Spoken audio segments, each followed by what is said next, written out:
Assalamualaikum warahmatullahi wabarakatuh. Dulu ketika sahabat punya imam yang lama sekali kalau sholat, sehingga si sahabat yang satu yang petani ini mufarokoh itu memisahkan diri, kemudian imamnya diselip. Itu boleh memang dalam fikih. Kamu niat mufarokoh dulu. Mufarokoh itu niat bahwa kamu memutus hubungan dengan imam, kemudian meneruskan sholat sendiri. Singkat cerita, dua orang ini berdebat, Mu'ad sama Ar-Ra'i yang penggembala ini. Kamu munafik, sholat kok meninggalkan imam. Terus yang satu bilang, kamu keterlaluan, sholatnya lama sekali. Singkat cerita, dua orang ini lapor ke Rasulullah SAW. Uniknya Nabi itu membenarkan yang petani tadi. Kamu Mu'ad jadi masalah. Agama ini tidak boleh jadi problem. Kalau kamu ngimami orang, jangan lama-lama. Di situ ada ibu-ibu yang ditunggui anaknya yang sedang menyusu, banyak petani yang nunggu macam-macam. Kayak pegawai POM ya ditunggu shift temannya, pegawai Indomaret juga gitu, apalagi Grab mungkin ditunggu penumpangnya macam-macam. Sehingga kebaikannya teman-teman yang kerja serabutan begini juga bergantung kebaikan imam tadi. Kalau sholat itu tidak boleh lama-lama, apalagi wiridan, sholatnya aja nggak boleh lama-lama, apalagi wiridannya. Nah, kadang-kadang orang ngira kebaikan tuh nggak ada sempritnya, ada juga. Sholat tuh ya disemprit sama Nabi, kalau terlalu lama juga disalahkan, karena nanti agama ini menjadi apa? Menjadi problematika. Nah, termasuk kebaikan kita ketika membolehkan ya, atau mentoleransi atau mendukung pekerjaan mulai Grab dan lain-lain adalah agama ini rahmatan lil alamin. Dulu ada seorang sahabat tanya, ya Rasulullah, boleh enggak kita ngegeng di perapatan gitu? Kata Nabi, ya jangan kalau bisa, tapi kita harus natahaddasannya, itu tempat kita jagungan di perapatan, di tempat-tempat umum lagi, di halte, terus kata Nabi, nggak apa-apa, tapi fa'atut thoriq haqqoha, kamu harus memberikan hak jalan itu. Apa hak jalan itu? Satu, kamu amar ma'ruf, kalau bisa ya nahi mungkar, kemudian bikin suasana orang lainnya menjadi aman. Nah, ini yang catatan. Kalau hitung saja, yang ikut Grab itu berapa ribu? Nah, ini tuh energi besar. Kalau di atas 100 ribu, hitung ya teman-teman di Grab, 100 ribu. 100 ribu ini kalau soleh semua, atau setengah soleh lah, kalau soleh banget keberatan dia soleh, setengah soleh. Itu tuh ada, ini sudah saya pikir, ada kebaikan yang menyebar di seluruh Nusantara yang berjumlah 100 ribu. Ini luar biasa. Ada kecelakaan, dia menolong pertama, ada pemerkosaan, menolong pertama, mungkin ada pencurian, ada apa. Maka kata Nabi, kamu kalau harus di jalan, itu kamu berkontribusi amar ma'ruf nahi mungkar. Saya sering ke Jogja karena saya mulai 98 di Jogja, ya sering di terminal malam-malam. Saya ketika kecil itu sering diceritain, orang nggak berani ke terminal ini banyak preman, nggak boleh ke terminal ini karena banyak preman. Ya mulai dari Sumatera, Jawa, hampir seluruh Indonesia. Kalau jam sekian sampai sekian sudah nggak berani karena banyak apa? Preman. Itu uniknya, preman-preman itu selain dulu ditangani tentara dan polisi, itu urusan negara ya kali itu, dan kita ngapresiasi. Itu hilangnya yang permanen itu bukan saja ditangani ABRI dan polisi, TNI dan polisi, tapi ditangani kultur. Banyak mulai orang soleh, santri dagangan di situ, ada ojek mangkal di situ, supir taksi mangkal di situ. Terus di sini orang-orang soleh yang menghalau ketika ada perempuan digoda atau perempuan dicopet atau apa. Terus lama-lama jadi kultur bahwa kebaikan ini dominan. Setelah kebaikan dominan, ini otomatis menyingkir sedikit demi sedikit. Jadi selain negara ini harus melakukan sesuatu yang seharusnya, yaitu menjaga masyarakat dari kriminalitas, sebetulnya yang paling awet dan paling mudah dilakukan itu tadi, kebaikan harus menjadi kultur bersama. Sehingga kalau terminal kemudian ada mbak-mbak jilbaban yang dagang, terus pak-paknya soleh, ada musola yang hidup, ojeknya juga gitu, terus supir taksinya, lalu kebaikan ini menjadi nilai bersama. Saking jadi nilai bersama, ibu-ibu yang takut atas dirinya nggak ngojek kecuali Pak ini karena terkenal amanah, nggak naksi kecuali Pak ini karena terkenal amanah. Dan kita Indonesia itu ingin seperti itu, sehingga amanah ini menjadi nilai bersama dan otomatis menjadi keamanan bersama. Cara wong Jawa itu tego nitipno anake karena dijamin aman, tego nitipkan istrinya juga karena dijamin aman. Nah kalau kebaikan ini juga menjadi satu nilai jual dan kita bisa mengawal secara serius, itu alhamdulillah betul. Nah dimulai dari mana? Satu, mental kita takwa. Kedua, sistem sosial, bahwa kita terkoneksi oleh indukan ya, juga terkoneksi oleh kepolisian. Maksudnya karena kita terdaftar, kalau ada anak hilang kan tinggal ini yang bawa wahyu misalnya. Jadi saya mohon, semohon-mohonnya, kebaikan ini harus jadi nilai bersama. Setelah terminal itu banyak orang baik, otomatis yang ini tuh menyingkir itu. Akhirnya apa? Nanti yang bos-bosnya toko itu ya hanya nitipkan sama orang soleh, yang mau nge-grab juga hanya titip sama yang soleh, begitu seterusnya, sehingga jadi siklus kebaikan yang bersama. Nah ini yang dimaksud Quran, wa tamiru bainakum bima'ruf. Iktimar itu namanya urusan bersama ya, saya ulang lagi ya. Jadi orang Arab kalau bilang iktimar itu urusan bersama, sehingga bahasa Arabnya konferensi besar itu kalau di NU disebut apa? Muktamar. Muktamar itu menjadikan urusan publik dirembuk, itu namanya apa? Muktamar. Nah di antara kebaikan yang diinginkan Islam itu wa tamiru bainakum bima'ruf. Urusan kebaikan ini menjadi urusan apa? Bersama. Ya saya contoh itu kecil saja, itu mesti dikandani sama orang-orang tua, jangan di terminal ini sampai jam ini, jangan di perapatan ini ketika sudah jam begini. Tapi barokahnya orang soleh bertebaran di mana-mana itu. Yang tukang grab ya di mana-mana, yang penjaga toko ya banyak yang soleh, yang ngojek, yang macam. Sehingga di terminal itu nyari tempat sholat ya gampang, cari tempat duduk ya gampang, nyari orang amanah ya gampang. Bahkan lama-lama yang nggak amanah ini nggak laku. Dan ini yang kita inginkan. Dan ketika nggak laku, akhirnya dia kalau ingin laku harus amanah, atau ingin laku harus tobat. Nah agama ini urusan bersama, sehingga Allah mengistilahkan wa tamiru bainakum bima'ruf. Jadikan kebaikan ini urusan bersama. Sehingga karena ini urusan bersama, ketika kita jadi kiai juga harus, kalau misalnya tadi ada Gojek kok makmum, atau Grab kok makmum, atau supir bis kok makmum, kiainya harus cepat sholatnya. Jangan baca surat Baqarah, nanti diomel-omelin apa penumpangnya. Begitu juga ibu-ibu menyempatkan jamaah, waktunya tidak lama, di rumah sudah ditunggu anaknya yang masih menyusu. Makanya Nabi ngendikan idza amma ahadukum as-sholata falyukhaffif. Kalau kamu jadi imam, sholatnya harus relatif cepat. Fa inna fihim ad-dhaif badal hajat. Di antara makmum itu yang banyak punya urusan. Selain ada yang lemah, ada yang punya banyak urusan.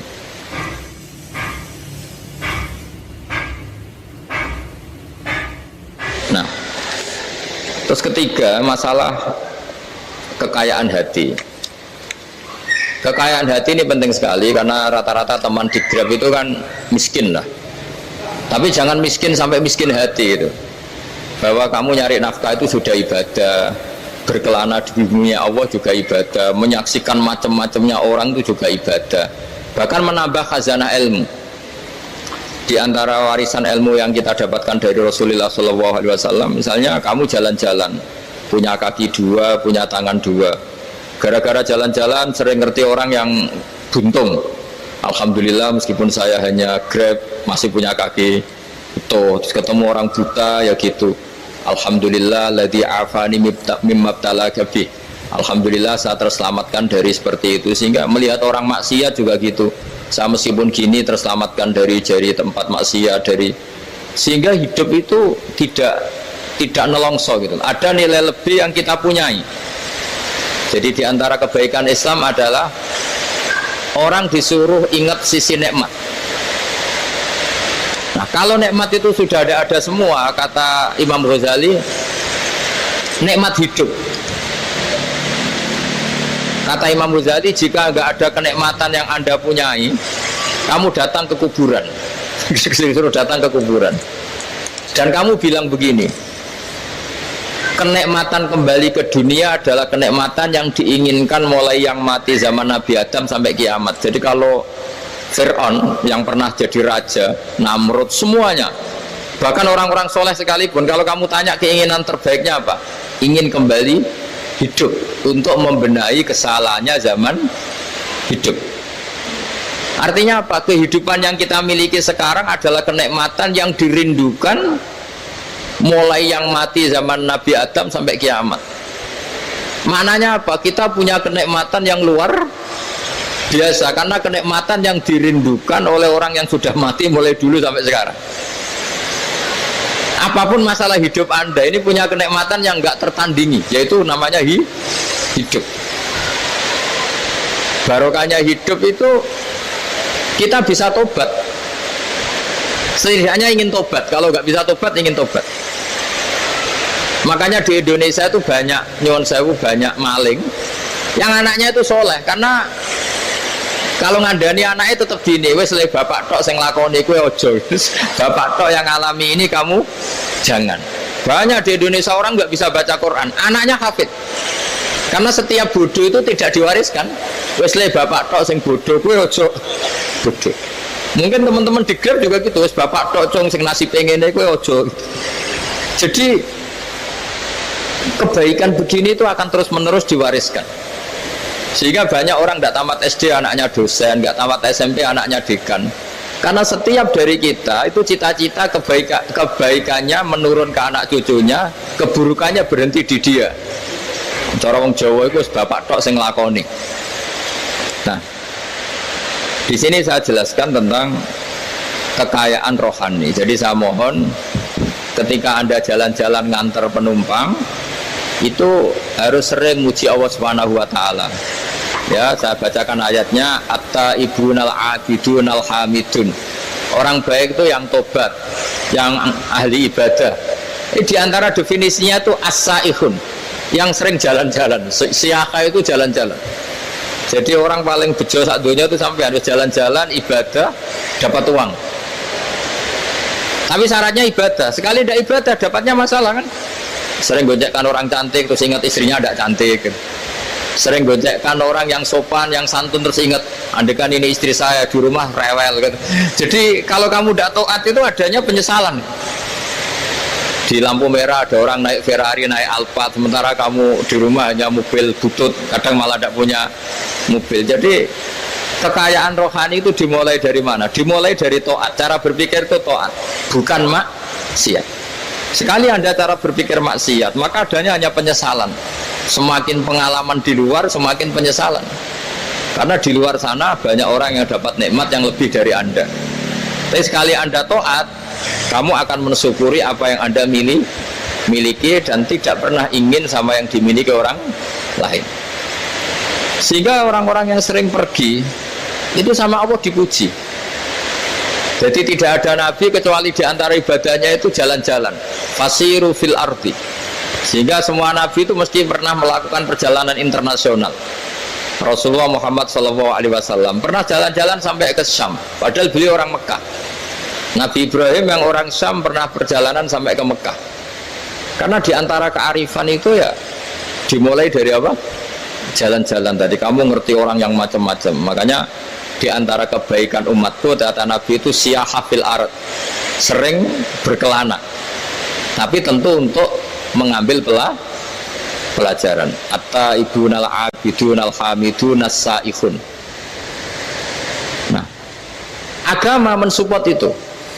Sehingga kata Nabi, jika ada orang kok sholat qobliyah, ba'diyah semuanya di masjid, sama Nabi ditegur, la taj'alu buyutakum kuburan, rumah kamu jangan jadikan kuburan, harus dapat jatah apa? Sholat. Kata ulama, kalau ada orang sering sholat di satu titik, itu ditegur, kamu harus ganti titik yang lain supaya saksi bahwa kamu di bumi sholat itu banyak. Jadi kita ya punya nilai positif juga tentang apa? Karena kita sering siahah, kalau bahasa Arabnya itu sering keluyuran, saksi kita kebaikan juga banyak. Tapi pesan saya paling pokok tadi ya, jadikan komunitas kebaikan itu punya nilai jual. Syukur-syukur fid dunya hasanah wa fil akhirati hasanah. Ya kita bersyukurlah di Indonesia itu. Saya masih ingat kecil saya itu ya sekitar saya umur 15-14 tahun. Setiap mau pergi itu pesannya orang-orang yang sering pergi itu jangan masuk terminal jam ini, di perapatan ini, karena yang namanya preman itu dulu dominan. Sekarang sampai jam 2 ada orang pakai jilbab, kadang ya orang pakai peci, yang nggak pakai peci pun ke musola sholat terus.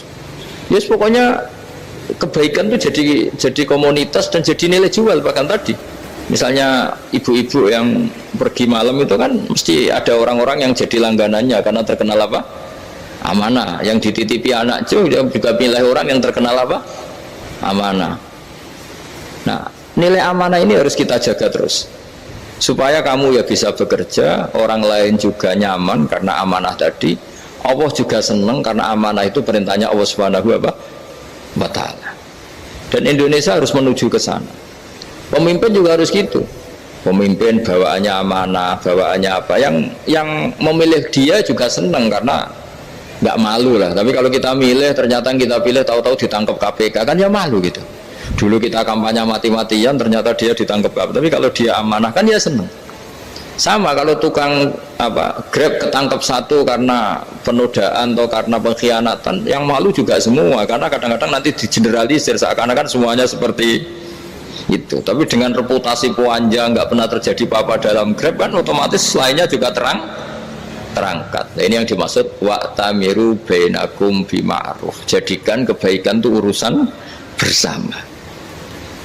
Makanya andaikan negara itu sudah mengoptimalkan polisi, TNI untuk meringkus preman, oke itu baik.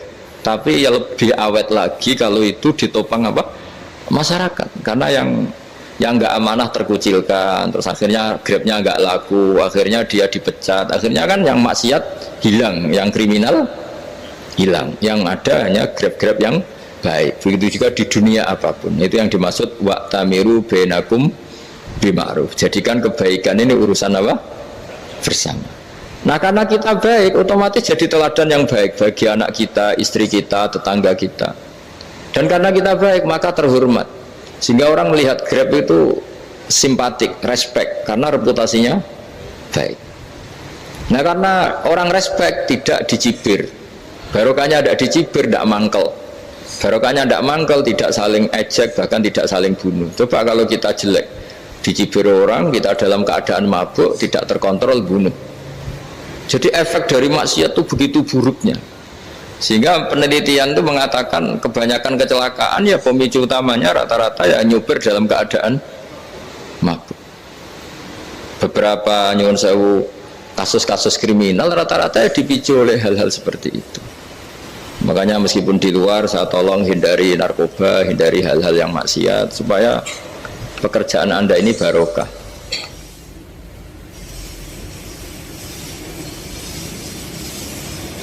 Kemudian yang terakhir saya beri ijazah tentang Al-Fatihah ya, karena ini surat yang populer. Kalau saya ijazahi Quran 30 juz pasti sampean nggak hafal. Atau ijazah surat Baqarah, kalau mau Baqarah mau. Ijazahi surat Baqarah mau 2 juz setengah. Mau Mas Asep? Ya Fatihah aja yang gampang ya. Nah, ya kulhu Fatihah ini paket ringan ini. Tapi pahalanya apa? Besar. Ini beda ya, artinya selama ini mungkin Anda baca tapi monoton ya. Tapi ini saya bacakan teks aslinya tentang istilahnya itu mazaya itu kelebihannya Fatihah. Saya baca Arabnya dulu, nanti ini terakhir ya, ijazah tadi kan saran-saran umum tentang sosial ya, pokoknya jadikan kebaikan itu punya nilai sosial yang baik lah. Jadi nanti orang yang nggak amanah nggak laku ya, calon bupati, gubernur, presiden yang nggak amanah juga nggak laku. Begitu juga kiai yang tidak amanah juga nggak laku, suami yang nggak amanah juga nggak laku, istri yang nggak amanah juga. Sehingga kebaikan ini jadi nilai sosial yang dalam tanda kutip sudah keniscayaan. Yang diinginkan Allah itu seperti itu, bukan kebaikan yang dipaksakan karena kekuatan negara. Maksudnya kalau bisa kebaikan itu tidak usah dipaksakan. Memang sudah satu kebutuhan. Kayak cerita-cerita di negara maju itu, bahkan apapun jatuh itu nggak ada yang ngambil apa itu. Makanya gambarannya Mekah Medina kan gitu kan. Barang jatuh nggak ada yang berani ngambil, itu saking sudah jadi sistem. Sehingga banyak negara di Eropa itu yang sampai nggak punya tentara, nggak punya polisi karena kebaikan sudah. Nah kita kan masih capek, polisinya aja capek, apalagi masyarakatnya, karena ya apa ya, kebaikan itu belum jadi nilai apa bersama. Nah, kita selain ditopang negara, ada polisi, ada tentara, itu kita usahakan kebaikan itu jadi nilai apa bersama. Tadi wa'tamiru bainakum bima'ruf. Dan kita punya reputasi yang bagus dalam bab ini. Saya masih ingat kecil saya itu yang jilbaban hanya keluarga kiai. Sekarang rata-rata masyarakat itu jilbaban. Dulu yang sekolah SMP, SMA itu jilbaban kadang dulu malah dilarang ya, harus sama seperti itu seragamnya. Sekarang sudah boleh. Dan nyaman, lama-lama yang dapat simpatik ya yang pakai pakaian model tertutup seperti itu. Lama-lama gamane cara wong golek mantu ya golek yang seperti itu daripada yang blodor. Lama-lama jadi nilai bersama. Ya ingin saya seperti itulah. Di terminal juga sama. Orang mau makan cari warung yang kelihatan ada ayat kursinya, pakai jilbab atau paling tidak dia nggak mungkin lah nyuguhkan yang tiren atau yang haram. Akan ada garansi sosial. Ada apa? Ada garansi apa? Sosial dengan penampilan yang soleh itu kan. Masa iya nyuguhkan oplosan babi gitu misalnya itu. Jadi nilai sosial itu harus ya tadi harus benar-benar jadi nilai. Sehingga negara biar gak capek-capek. Polisi juga gak capek kan karena tugasnya corong Jawa mau ngawat-ngawati tok, tapi tidak perlu tegang karena kebaikan sudah jadi nilai apa? Bersama. Ya, ingat-ingat ya ayatnya tadi wa'tamiru bainakum bima'ruf. Jadi kebaikan itu harus jadi nilai bersama. Iktimar itu menjadi urusan bersama. Makanya kalau kita rapat besar disebut apa? Muktamar. Muktamar itu urusan bersama. Ya tadi imamnya sholat juga menopang Gojek karena nggak lama-lama nopang Grab, nopang Kernet, nopang penjaga Indomaret, penjaga bensin, pom bensin. Nah dia hanya punya waktu 5 menit terus imamnya baca Baqarah kan. Iya imamnya mursyid, mungkin dia tambah lama tambah dapat aplaus dari muhibbinnya, tapi makmumnya dia tambah lama tambah dapat penghormatan dari pecintanya, tapi kitanya wah khusyuk wali kan, dia dapat status naik lah. Kita yang sudah tidak ikut jadi wali diganggu apa pekerjaannya. Kalau ada imam seperti itu sampai mufarokoh saja, niat ya Allah sampai sini saja saya makmum orang itu, silakan orang itu punya urusan sendiri dengan jenengan ya sudah, atau salib saja apa ya, itu boleh. Kalau dalam fikih namanya apa? Mufarokoh. Mufarokoh itu niat, tapi kamu jangan langsung selonong mufarokoh, niat dulu pamit sama Allah bahwa sekarang mau mufarokoh. Ya, tapi ya jadi sholat yang aneh kan, imamnya masih rukuk, kamu terus sujud, terus apa-apa selesai ya. Mungkin dalam pandangan itu orang lain ini maksudnya makmum gimana ini kok begini. Tapi sudahlah Allah Maha tahu. Nah, insya Allah dimaklumi. Ya saya baca tentang Fatihah ya, karena sampean pasti sering baca Fatihah. Supaya apa sekaligus jadi jimat lah gitu. Jadi kalau kamu sering di jalan-jalan yang mungkin sepi atau mungkin kan tidak semua teman Grab itu nasibnya bagus yang di Semarang Jogja, mungkin yang di Kalimantan di Papua kan ada yang 10 kilo gak ketemu rumah ya kan, yang lihat di TV itu kan kasihan kan, sudah 10 kilo gak ketemu rumah, penumpangnya kewekar preman tuh kan, ini makan orang enggak kan, udah kan ujiannya dua. Kalau penumpangnya cantik itu ya kecoba syahwat, kalau preman takut, jadi orang itu selalu ujian itu. Sing sedengan itu kan jarang orang itu. Jadi kalau penumpangnya perempuan cantik ujiannya itu syahwat, kalau preman ujiannya ketakutan. Kalau orang yang lemah bawa uang ujiannya kamu ingin garong. Jadi hidup itu memang semuanya ujian. Liyabluwakum ayyukum ahsanu amala. Makanya saya sering ditanya oleh teman-teman, Gus, nah ujiannya kenal wong wedok elek piye? Sama, kenal wong ayu ujiannya syahwat, kenal wong elek ujiannya ngenyek, itu sama-sama dosa. Syahwat ya dosa, ngenyek juga dosa. Welek keriting untuk metu ya dosa, ngomong gitu. Kadang-kadang orang berpikir enak kancanan wong elek gak dosa. Kata siapa kancanan wong elek itu ya dosa, karena bawaannya ngenyek. Ngenyek itu menyepelekan itu. Makanya saya itu ya nggak mau berteman sampean. Nanti kan bawaannya ngenyek atau seneng ya tidak tahu. Ya sudah ada takdir saja, kalau ketemu ya tak ulang ngaji gitu. Tapi ini ngaji terakhir, setelah ini ngaji biasa aja, tidak usah resmi gini. Ngaji kok resmi aneh.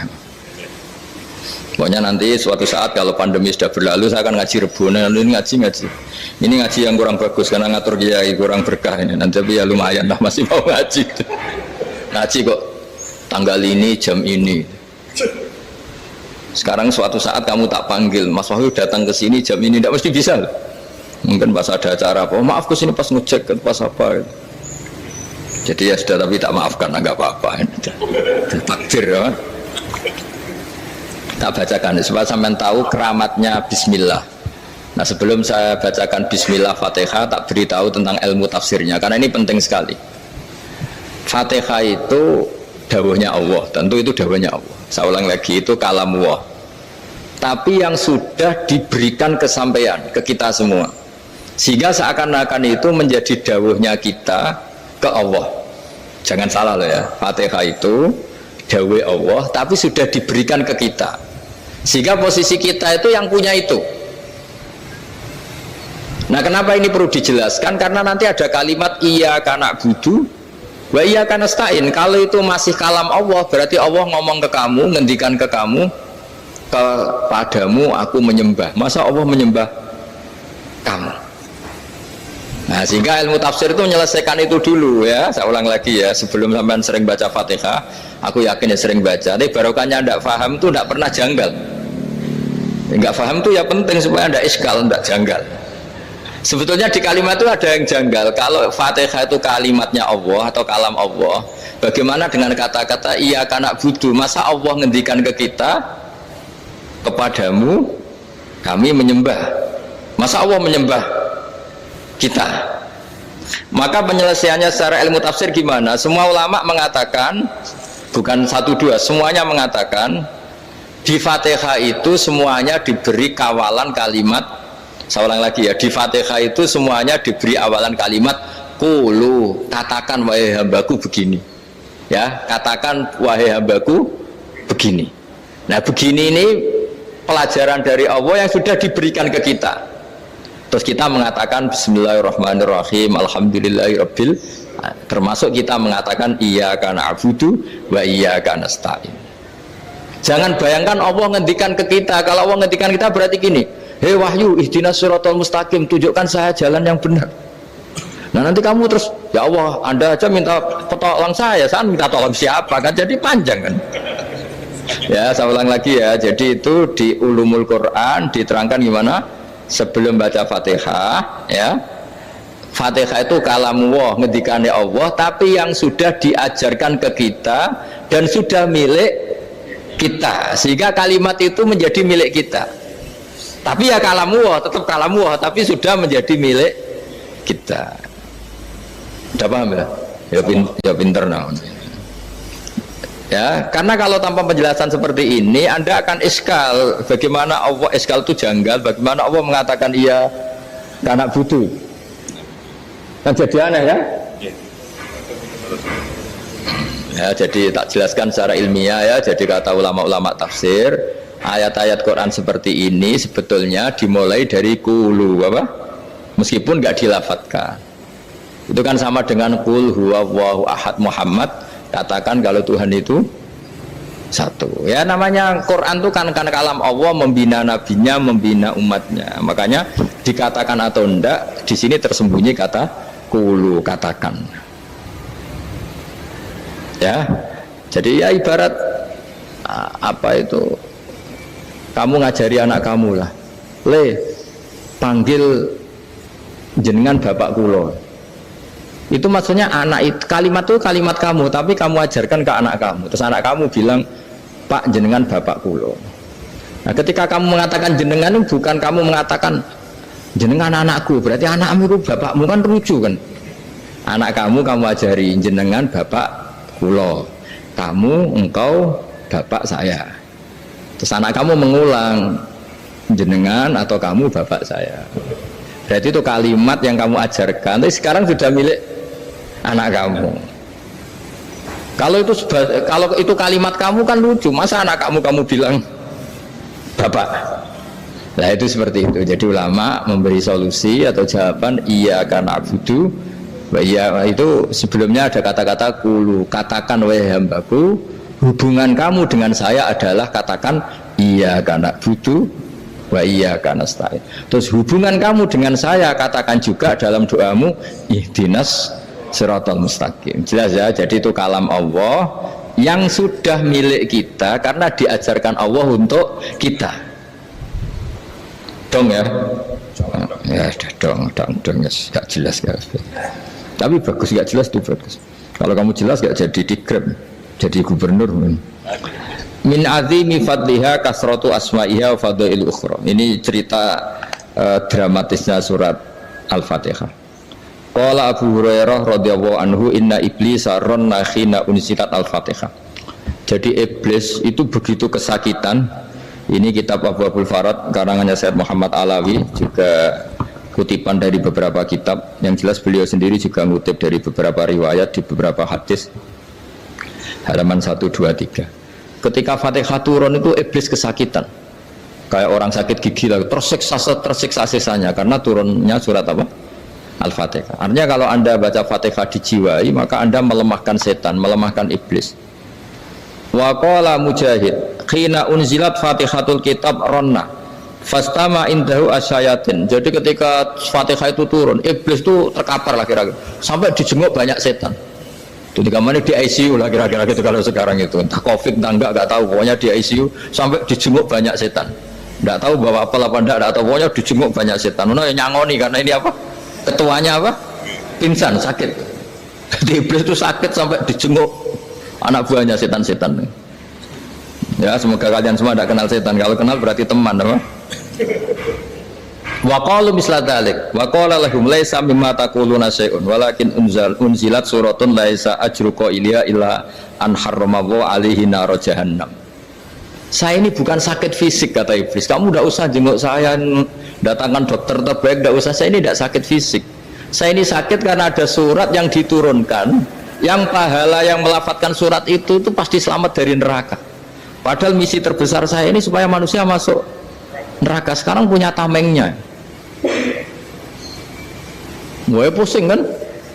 Ya seperti orang lah, goda sampean ternyata sampean setia, itu kan pusing. Nah ternyata tidak setia, itu yang akhirnya ribet kan itu. Jadi iblis itu cita-cita terbesarnya kan semua orang itu masuk neraka. Nah sekarang turun satu surat yang gara-gara surat itu siapapun yang baca dijamin selamat dari neraka. Jadi walakin unzilat suratun laisa ajruqa iliha illa an harramahu alaihi nar jahannam. Karena jadi dia shock lah, kalau orang di Jawa itu bilang shock. Aduh sial nasib saya ini umat nggak bisa saya goda lagi karena punya tamengnya tadi punya. Qad tolakaidukum wa makrukum. Rekayasa kalian sekarang itu tidak ada gunanya semua. Nah, ini alhamdulillah di Indonesia kelihatan kan banyak yang miskin, banyak yang susah. Tapi selagi mereka masih sholat, itu keinginan mencari halal itu masih tinggi. Kayak apa kita di tengah kota, jauh dari anak istri, jauh dari tetangga. Biasanya kalau orang jauh dari anak istri, tetangga kan sakar PDW. Tapi yang soleh masih banyak, sudah jauh dari keluarga tetap lurus. Loh, kalau yang dekat lurus kan wajar, konangan wong akeh kan. Ini sudah jauh masih lurus. Nah ini nggak lepas dari barokahnya surat apa? Surat Fatihah tadi. Jadi karena ada surat yang menjamin pelafalnya atau qailiha terbebas dari api neraka. Wa qalat as-sayatinu lahu is ayyusa'in ta'muruna ya maulana. Faqala lahum idhabu wajtahidu hatta tukhfilu qulubahum hatta la yaqulu hadhihi surah. Lalu kita gimana? Jari para setan begitu. Lalu kita gimana? Terus kata iblis, sudah bikin mereka lupa sehingga tidak baca lagi. Selagi masih baca kita pasti keok. Jadi kalau sampean sudah jarang baca Fatihah itu berarti sudah bagian dari kemenangan apa? Iblis. Jadi kalau sampean sudah jarang baca Fatihah itu berarti bagian dari kekalahan Anda, kemenangan iblis. Masih sering baca? Alhamdulillah. Berapa kali? Pertama kali sholat. Dan sama lagi? Ya, kalau ngajarin itu juga saya juga. Kok 5 kali tok itu? Berarti pas sholat fardu tok itu? Enggak 5 kali itu, mendingan itu 17. Kamu itu ngitungnya jangan 5 ini. 5 waktu aja. 5 waktu itu berarti lumayan lah. Berapa? 17 ya? Ya. 17 ya? Ya. 17. Tapi kalau makmum tuh sering separuh kan, apalagi makmum tarawih. Ya kan? Makmum tarawih itu bacanya Fatihah ada yang sempurna enggak ya? Ya enggak lah. Baru alhamdulillah rabbil alamin mampu ruko ikut ruko ini gitu. Makmum kan yang tarawih teman. Kalau tarawih jarang sempurna ya. Fatihahnya itu kan imam sudah ruko, kamu bacanya Fatihah sampai mana tuh? Baru setengah ya. Ya paling pas tarawih aja kan enggak sempurna ya. Apalagi kalau imamnya sing kilat, waduh malah.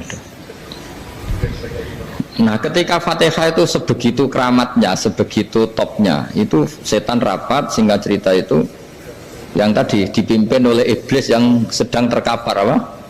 Terus tadi obatnya nggak ada, cuma dia shock karena ada surat yang turun yang melafatkan itu pasti selamat dari apa? Neraka. Nah ini gimana saran Anda? Terus sarannya adalah bikin orang-orang itu lupa, tidak baca Fatihah. Nah ini rapatnya iblis. Idzabu wajtahidu hatta tufilu qulubahum hatta la yaqulu hadhihi surah. Kala yuksiru qira'ataha wa la yakunu lahum ajrun wa thawabun bal yakunu lahum adzabun wa iqabun.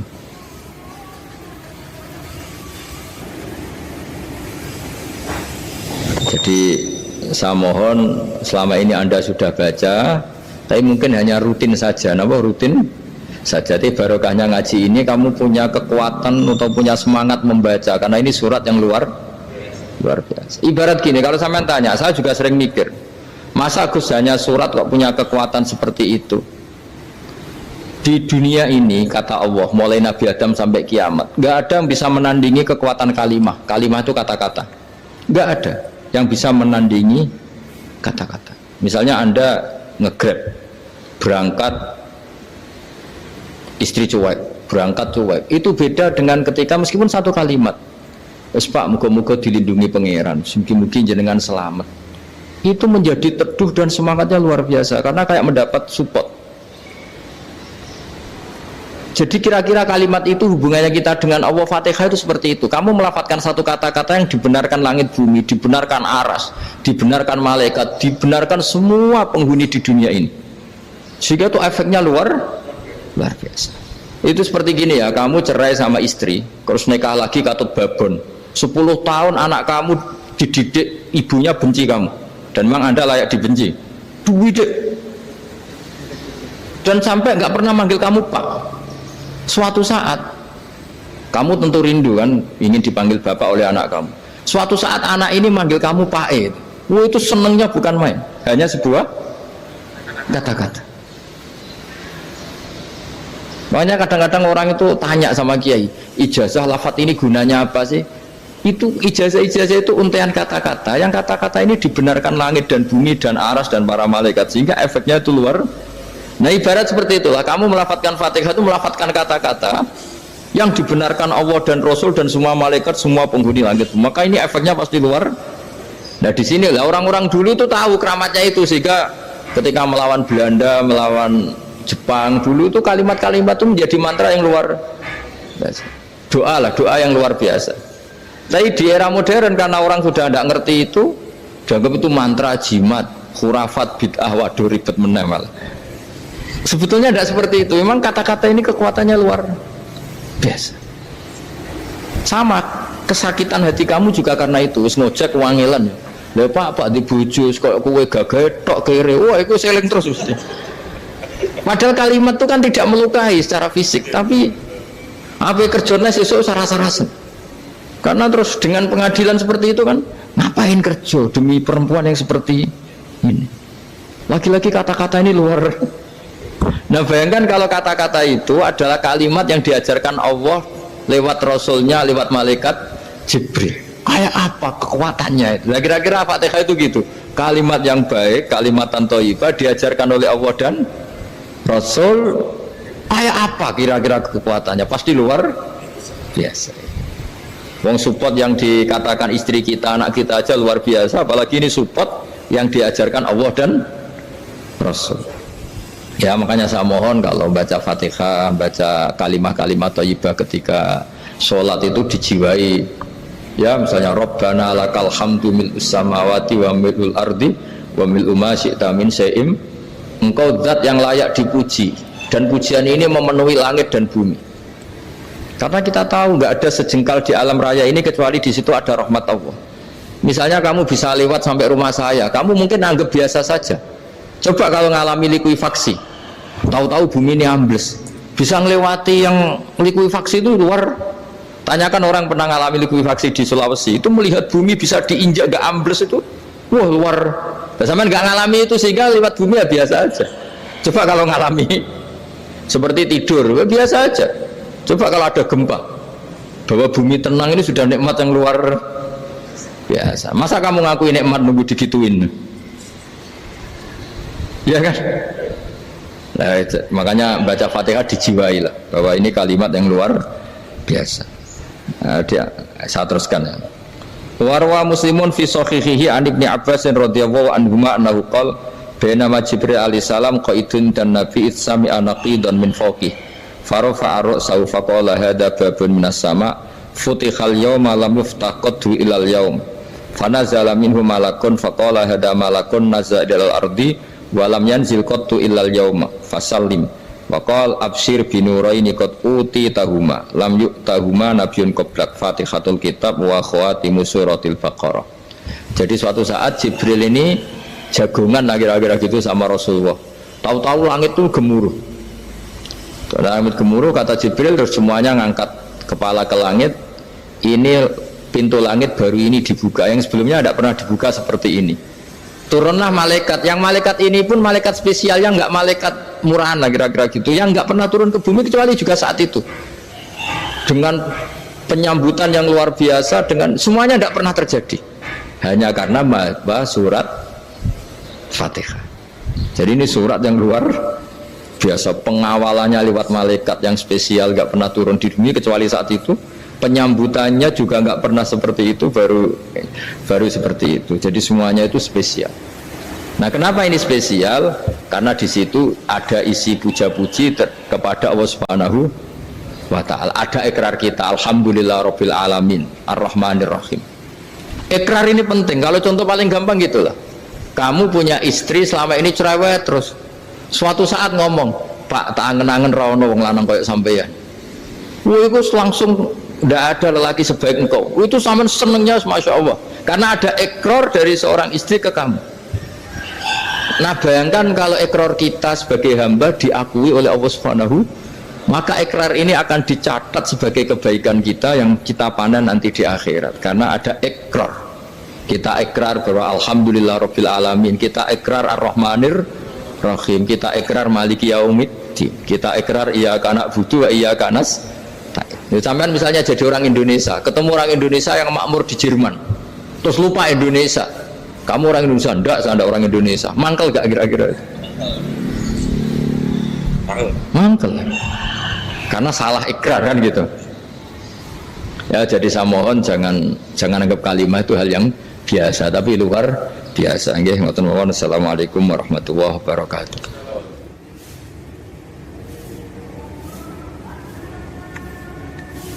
Saya berkali-kali kampanye di mana-mana lah, kampanye dan menganjurkan.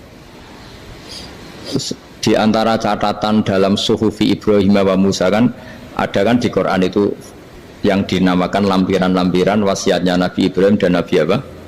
Musa. Itu di antara catatannya begini. Orang yang punya akal itu adalah orang yang bisa menikmati sesuatu yang baik. Misalnya gini, contoh gampang gini. Kamu punya anak pertama atau punya anak yang masih kecil, itu gendong tuh senangnya bukan main, melihat anak sehat tuh senangnya bukan main. Mungkin saat itu banyak orang yang sedang maksiat dengan perempuan nakal atau dengan teman-teman nakalnya, yang nganggap seperti itu tidak nikmat. Tapi andaikan ini ditimbang ya ditimbang, yang maksiat tulan misalnya paling ukuran bahagianya itu 70%. Tapi yang ini, yang nimang anak baru lahir atau masih kecil, corong Jawa ngeloni anak, bisa saja bahagianya itu sampai 100%. Artinya selama ini kesalahan kita adalah nganggap maksiat itu pasti menyenangkan dan taat itu tidak menyenangkan. Makanya saya berkali-kali fatwa, untuk melawan kenikmatan maksiat, orang harus terbiasa menikmati taat, menikmati kebaikan. Jangan kira kita nimang istri nikmat, nimang anak nikmat, ketemu teman yang lama tidak ketemu juga nikmat. Artinya kita akan melewati berjam-jam untuk jagungan sama teman, sama anak, sama istri. Dan itu harus kamu nikmati supaya mengganti tidak berkebutuhan nikmat yang lewat jalur maksiat. Jadi saya mohon sarana-sarana yang menyenangkan itu, yang taat itu kita maksimalkan. Makanya bapak saya tuh sering pesen, kowe nak ngaji sing guyon, sing seneng. Nanti wong maksiat tuh karena cari kesenangan. Coba kalau kesenangan itu sudah didapatkan saat taat, maka tidak butuh lagi kesenangan yang berbentuk maksiat.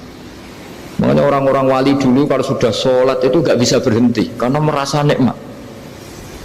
Makanya Nabi pernah ngendikan wa qurratu aini fi sholat, nyaman saya itu kalau sedang sholat.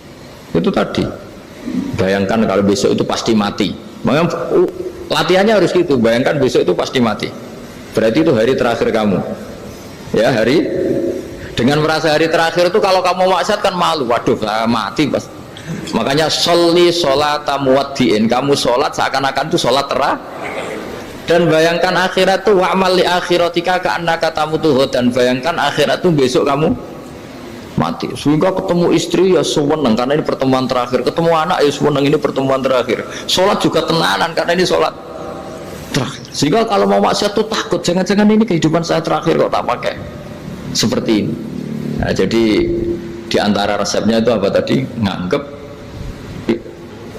ya ibadah itu menyenangkan. Nah, gitu. Pinter.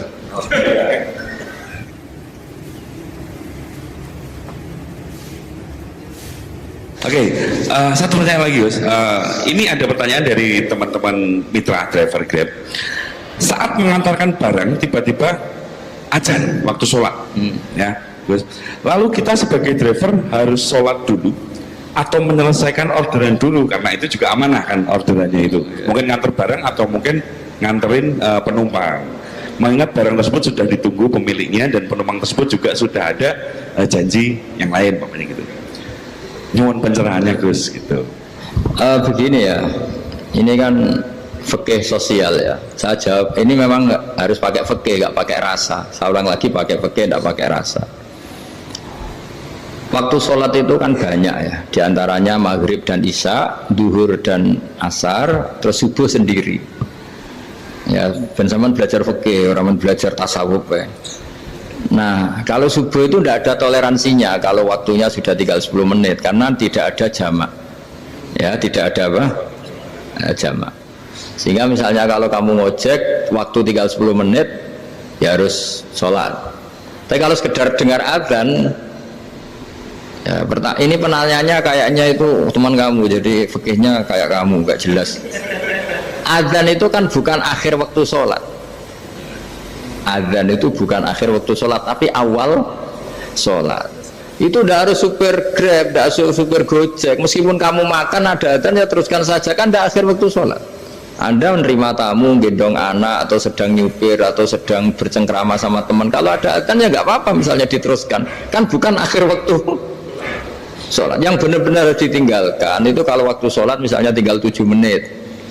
Atau tinggal 8 menit. Waktu yang mau tidak mau kamu harus tasarrufkan, kamu peruntukkan Injury time ya, Gus. Injury time. Ya, gitu aja kok gak tahu ya. Nah, lalu misalnya, kalau pertanyaan tadi mestinya kelasnya itu kelas afdoliyah. Utamanya gimana? Kalau wajibnya belum ada karena kan waktunya masih panjang.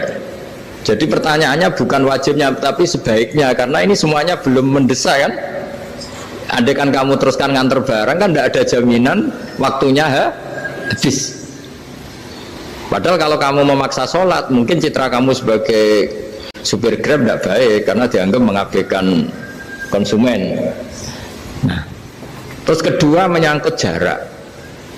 Oke, seperti itu. Nah, sekarang kalau pertanyaannya dibalik, makanya yang dibalik ini agak ribet. Waktu sholat tinggal 8 menit. Ada konsumen yang minta diantarkan saat itu dan acaranya ke mall happy-happy, maka fatwa kita sebagai ahli fikih ya tantang saja, saya mau sholat dulu, kalau nggak sabar ya silakan cari yang lain kalau acaranya ke mall. Tapi kalau acaranya kelahiran atau transfusi darah atau mau nganterin darah ke pasien yang sudah koma, maka kita langsung, karena ibadah sosial itu didahulukan mengalahkan ibadah yang haknya Allah, karena Allah itu zat yang tidak butuh ibadah kalian. Tapi kalau pasien ini kalau nggak nang kesampaian darahnya mati misalnya, jadi kamarnya Allah lebih apian lah gitu. Makanya masyhur kalau dalam fikih hak Allah sama hak Adam ini dimenangkan hak adami, tapi bukan karena Allah kita kalahkan. Allah tidak butuh itu semua. Jadi dikalahkan tapi bukan karena kalah, justru karena tidak butuh. Ya ibarat gini lah, Allah itu saking baiknya Allah kan pasti di atas orang tua kita. Itu pasti, saya ulang lagi, baiknya Allah pasti di atas orang tua kita. Orang tua kita saja baik, apalagi Allah. Misalnya orang tua kamu butuh uang 5.000, adik kamu butuh uang 5.000, adik kamu yang kecil atau ya, kira-kira orang tua kamu tuh nyuruh dikasihkan beliau ke adik kamu, kira-kira saja ke adik kamu. Nah Allah itu saking baiknya, hal yang terkait Allah, misalnya tadi sholat tepat waktu sama ibadah sosial, itu disuruh ibadah sosial. Karena ini kalau nggak kesampaian transfusi darahnya atau apalah, atau kamu dokter yang harus mengurus operasi, waktunya tinggal 5 menit, kamu harus ngoperasi pasien dulu, karena Allah bisa menerima sholat kamu. Nah tak terangkan lagi, ini fikih terus. Lalu sholat yang apa? Kalau sholat itu antara maghrib dan isya, dan nanti yang terlambat itu maghrib, kita ngikuti ulama yang mengatakan jika ada darurat maka maghrib dan isya boleh dijamak meskipun tidak atas nama pergi. Kan jarak kamu kan tidak jarak masafatu qasrin. Artinya apa? Misalnya saya dokter harus operasi, waktu saya tinggal 8 menit mau maghrib, ternyata harus ada operasi. Kalau saya nggak nangani mati, saya harus operasi. Dan nanti waktu saya maghrib habis itu tidak harus dikatakan qadha atau yang mengeluarkan maghrib dari waktunya. Bisa saja menurut ulama dianggap boleh dijamak takhir dengan isya, karena kondisinya masih waktu jam'in. Begitu juga zuhur dengan asar. Tapi kalau waktunya itu asar, tinggal 8 menit, kemudian harus ada operasi, ya kita operasi. Waktu asar kita mundur sampai maghrib, namanya qadha yang dimaafkan Allah. Ya namanya tetap qadha karena asar gak bisa dijamak dengan maghrib. Jadi ini fikih ya. Jadi jawabnya harus jelimet. Jadi saya ulang lagi ya. Tadi kan pertanyaannya dengar adzan. Kalau adzan kan waktunya masih panjang. Apalagi misalnya maghrib kan waktunya kan taruh saja ada waktu seperempat jam. Ternyata andaikan kamu antar hanya butuh waktu 7 menit, kan nggak ngefek sama sama saya nyanda. Nah, nyanda. Gitu.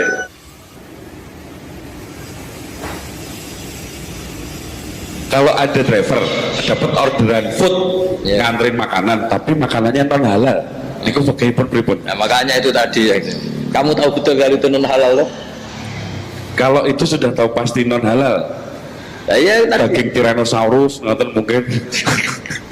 Makanya tadi itu memang PR kita di semua profesi. Saya ulang lagi, itu PR kita di semua profesi. Jadi ya itu makanya pentingnya istighfar tuh di situ tuh sudah kita sebagai ulama menghalalkan tidak mungkin, mengharamkan kamu juga demo. Ini pekerjaan bus gitu. Tapi yang jelas itu tidak bisa dihindari. Ya sama lah seperti orang di bis itu. Kadang-kadang kan didoain semoga semua penumpang hasil ke tempat masing-masing, dan kalau ada copet berarti kan doain copet juga hasil tujuannya. Jadi di semua profesi itu resikonya. Makanya tadi saya bicara tentang fikih. Kaidah umumnya menolong maksiat itu bagian dari maksiat, menolong taat itu bagian dari taat. Mau tidak mau harus ada hukumnya. Setidaknya barokahnya tahu hukum. Kalau kita salah belum istighfar gitu, sudah salah nggak merasa salah gitu. Jadi barokahnya tahu hukum itu paling enggak kan kita ya istighfar lah. Kan ya tadi seperti paket misalnya, kan ada saja orang paket yang jelas-jelas barangnya itu haram, tapi atas nama profesionalitas kan mungkin tetap dikirimkan, tapi barokahnya ngerti hukum dia istighfar. Nah tapi karena kalau kita menyarankan sudah ada usah pekerjaan yang lain banyak nanti kan rai-rai potongan tawakal jika ada ngono kan ya repot tuh. Nah kalau kita kiai guys, gak apa-apa, serius pangeran suge. Menurut sampean harusnya terus nuntut, Gus saya karena fatwa jenengan saya sekarang miskin, ini gimana pertanggungjawabannya? Ya ribet kan? Tapi saya ulang lagi, itu seninya ngelola kehidupan semuanya seperti itu. Jadi makanya kita nggak pernah berhenti berdoa, Robbana dzolamna anfusana, karena dalam sisi semua hidup kita pasti ada unsur nggak benernya gitu. Ya saya ulang lagi, pokoknya kaidah umumnya itu menolong taat itu ya ikut bagian dari taat, menolong maksiat ya bagian dari maksiat. Tapi ya tadi ya kita harus istighfar kan. Cuma tadi yang jelas-jelas maksiat dan kita tidak tajassus. Saya ulang lagi, tidak tajassus itu neliti wong nanti jelimet. Jadi misalnya ada perempuan mau ngojek ke sini ya diantar saja, jangan tanya detail. Itu apanya mbak? Hubungannya dengan kamu apanya? Wah, ribet kalau dikepo.